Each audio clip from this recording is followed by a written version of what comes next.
माझं नाव सचिन भोसले, मी राहणारा गोकुळनगर। मी या गोविंदामध्ये 30 वर्ष या गोविंदामध्ये आहे। स्टार्ट टू एंड या गोविंदामध्ये मी कार्यरत आहे।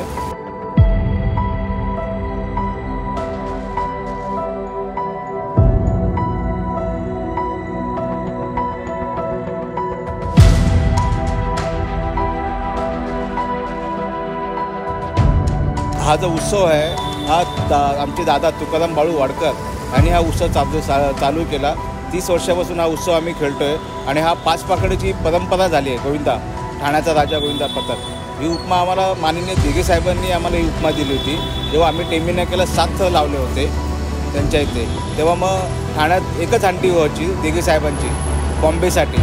आम्ही टेंबी नाक्याला गेलो दिघे साहेबांच्या इथे, तेव्हा आम्ही तिकडे 7 थर मारले आणि दिघे साहेबांनी आम्हाला सांगितली ही हंडी तुम्ही फोडायची। आम्ही ती हंडी फोडली आणि तेव्हा आम्हाला ठाण्याचा राजा हा दिघे साहेबांनी स्वतःहून तो नाव दिलं होतं आणि त्या नावावरती आज आम्ही पूर्ण ठाण्यामध्ये मशहूर आहे, ठाण्याचा राजा गोविंदा पथक।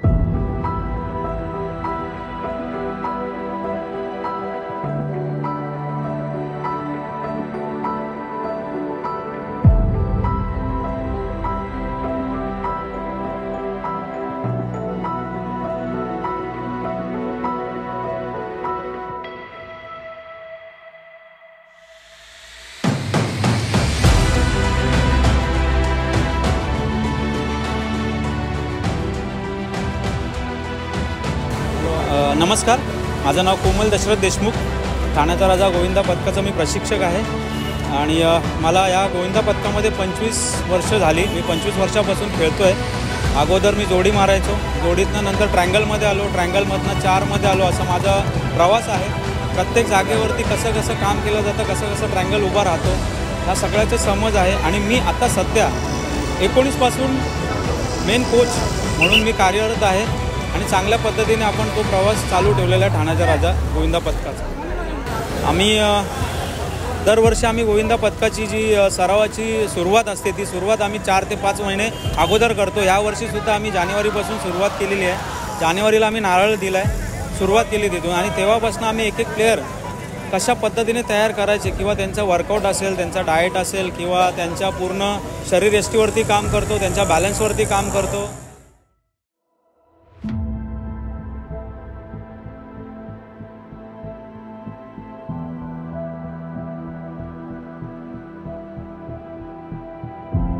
या सगळ्या गोष्टी आम्ही अगोदरपासून सुरुवात करतो। मग वरचा टॉपचा मुलगा असू दे किंवा बेसमधला मुलगा असू, तर प्रत्येक मुलावरती आम्ही काम केलं जातं। ह्या सगळ्या प्रकारामुळे काय होतं की इंजरी कमी होते आणि जेवढी जास्त म्हणजे मला बाकीच्या मंडळांना पण, आमच्यासाठी तर आम्ही करतच आहोत, पण आम्ही जे बाहेरचे मंडळ आहेत त्या लोकांना पण मला असं सांगावंसं वाटतं की तुम्ही सगळ्यांनी, छोटे मंडळ असू दे किंवा मोठे मंडळ असेल, तर त्यांनी पण 3 महिने 4 महिने 5 महिने हे सराव केलं पाहिजे। आणि ह्याच्याने एक चांगला मेसेज काय जातो की जी बाळगोपाळं आहेत संध्याकाळच्या वेळेला जर त्या वेळेमध्ये जर सराव करतील तर वर्कआउट पण करतील, सराव पण करतील आणि नको त्या गोष्टीकडे वळणार नाही। तो बराच असा जो प्रकार घडतो की नको तिकडे जे जातात तर ते चांगल्या पद्धतीने पोरं पण तयार होतील आणि व्यसनापासून पण लांब राहतील।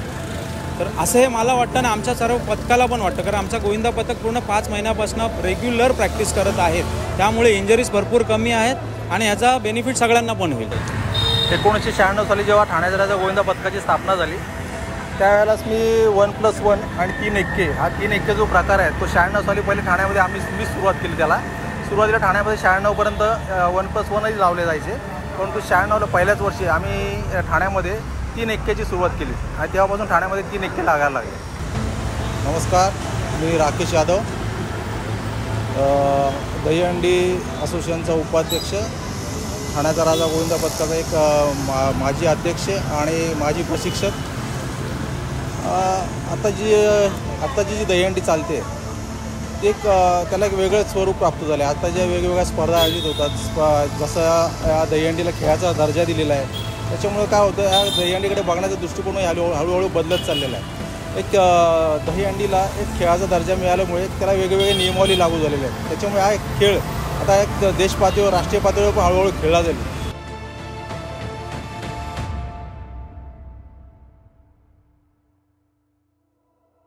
बऱ्याच लोकांची पण इच्छा आहे, ऑलिम्पिकमध्ये सुद्धा घेतला जाणारा खेळ आहे.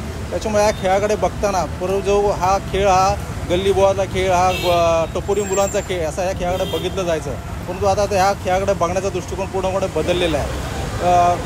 वेल एज्युकेटेड मुलं या खेळामध्ये आता सहभागी होत आहेत. त्याच्यामुळे या खेळामध्ये एक सांघिकता अजून टिकून राहिली. आणि असा जगभरात असा एकच खेळ आहे की जो या खेळामध्ये जास्तीत जास्त खेळाडू खेळतात.